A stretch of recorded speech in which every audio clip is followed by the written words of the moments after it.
lazy, a manifesto. If you live in America in the 21st century, you've probably had to listen to a lot of people tell you how busy they are.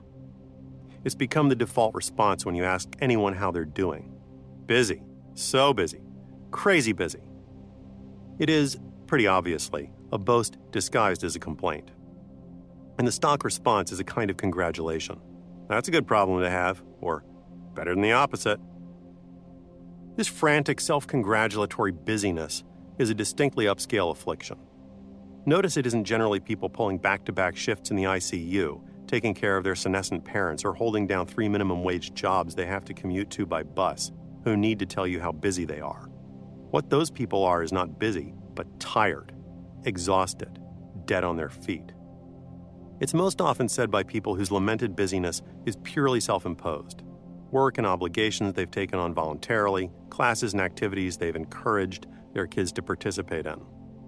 They're busy because of their own ambition or drive or anxiety, because they're addicted to busyness and dread what they might have to face in its absence. Almost everyone I know is busy. They feel anxious and guilty when they aren't either working or doing something to promote their work. They schedule in time with friends the way 4.0 students make sure to sign up for some extracurricular activities because they look good on college applications. I recently wrote a friend to ask if he wanted to do something this week, and he answered that he didn't have a lot of time, but if something was going on, to let him know and maybe he could ditch work for a few hours. My question had not been a preliminary heads up to some future invitation. This was the invitation. I was hereby asking him to do something with me. But his busyness was like some vast churning noise through which he was shouting out at me, and I gave up trying to shout back over it. I recently learned a neologism that, like political correctness, man cave, and content provider, I instantly recognized as heralding an ugly new turn in the culture: plan shopping. That is, deferring committing to any one plan for an evening until you know what all your options are, and then picking the one that's likely to be the most fun, or advance your career, or have the most girls at it. In other words, treating people like menu options, or products in a catalog. Even children are busy now, scheduled down to the half hour with enrichment classes, tutorials, and extracurricular activities. At the end of the day, they come home as tired as grown-ups, which seems not just sad, but hateful. I was a member of the latchkey generation and had 3 hours of totally unstructured, largely unsupervised time every afternoon. Time I used to do everything from surfing the World Book Encyclopedia to making animated movies, to convening with friends in the woods in order to chuck dirt clods directly into one another's eyes, all of which afforded me knowledge, skills, and insights that remain valuable to this day. This busyness is not a necessary or inevitable condition of life.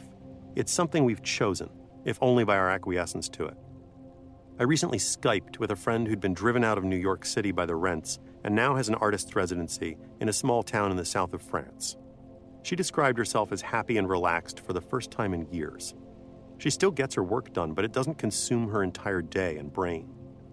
She says it feels like college. She has a circle of friends there who all go out to the cafe or watch TV together every night. She has a boyfriend again. She once ruefully summarized dating in New York. Everyone's too busy and everyone thinks they can do better. What she had mistakenly assumed was her personality, driven, cranky, anxious, and sad, turned out to be a deformative effect of her environment, of the crushing atmospheric pressure of ambition and competitiveness. It's not as if any of us wants to live like this, any more than any one person wants to be part of a traffic jam, or stadium trampling, or the hierarchy of cruelty in high school. It's something we collectively force one another to do. It may not be a problem that's soluble through any social reform or self-help regimen. Maybe it's just how things are. Ethologist Konrad Lorenz calls the rushed existence into which industrialized, commercialized man has precipitated himself and all its attendant afflictions, ulcers, hypertension, neuroses, etc., and, quote, inexpedient development, unquote, or evolutionary maladaptation brought on by our ferocious intraspecies competition. He likens us to birds whose alluringly long plumage has rendered them flightless, easy prey. I can't help but wonder whether all this histrionic exhaustion isn't a way of covering up the fact that most of what we do doesn't matter. I once dated a woman who interned at a magazine where she wasn't allowed to take lunch hours out lest she be urgently needed. This was an entertainment magazine whose raison d'etre had been obviated when menu buttons appeared on remotes. so it's hard to see this pretense of indispensability as anything other than a form of institutional self-delusion. Based on the volume of my email correspondence and the amount of internet ephemera I am forwarded on a daily basis, I suspect that most people with office jobs are doing as little as I am. More and more people in this country no longer make or do anything tangible. If your job wasn't performed by a cat or a boa constrictor or a worm in a Tyrolean hat in a Richard Scarry book, I'm not convinced it's necessary. Yes, I know we're all very busy, but what exactly is getting done? Are all those people running late for meetings and yelling on their cell phones, stopping the spread of malaria, or developing feasible alternatives to fossil fuels, or making anything beautiful? This busyness serves as a kind of existential reassurance, a hedge against emptiness. Obviously, your life cannot possibly be silly or trivial or meaningless if you are so busy, completely booked, in demand every hour of the day. All this noise and rush and stress seem contrived to drown out or cover up some fear at the center of our lives.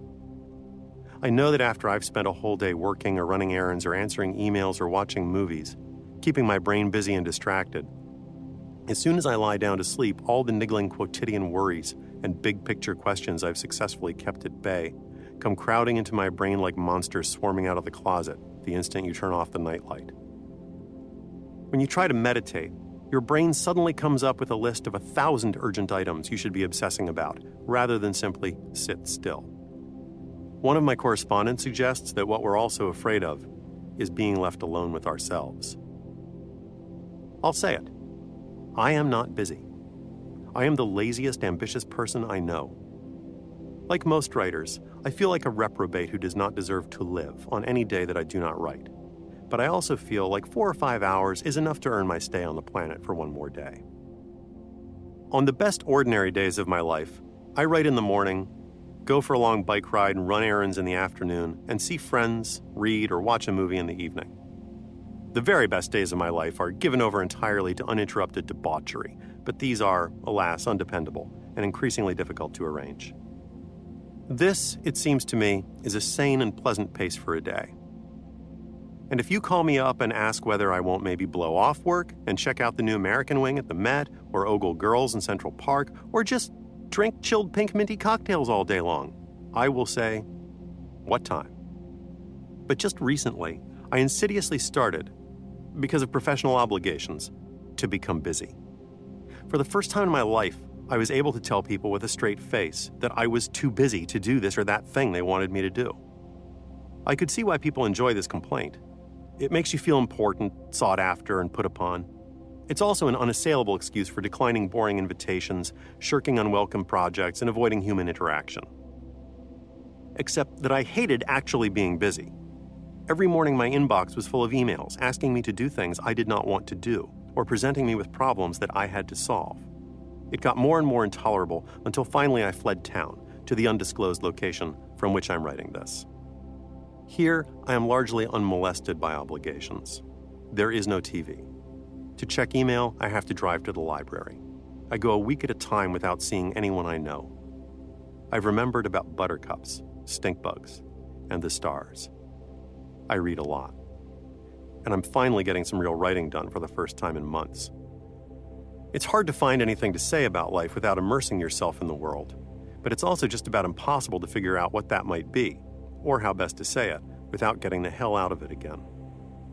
I know not everyone has an isolated cabin to flee to, but not having cable or the internet turns out to be cheaper than having them. And nature is still technically free, even if human beings have tried to make access to it expensive. Time and quiet should not be luxury items. Idleness is not just a vacation, an indulgence, or a vice. It is as indispensable to the brain as vitamin D is to the body.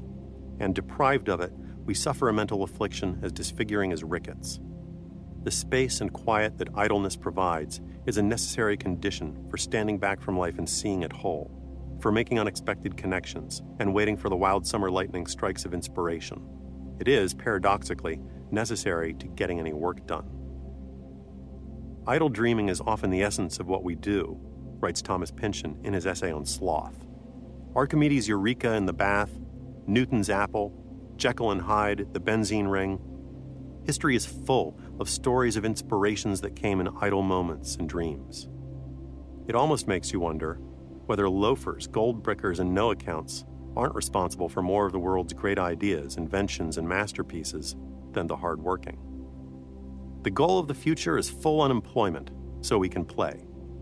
That's why we have to destroy the present politico-economic system.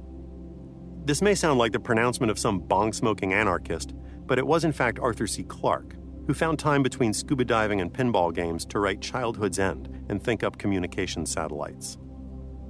Ted Rall recently wrote a column proposing that we divorce income from work, giving each citizen a guaranteed paycheck, which sounds like the kind of lunatic notion that'll be a basic human right in about a century, like abolition, universal suffrage, and 8-hour workdays.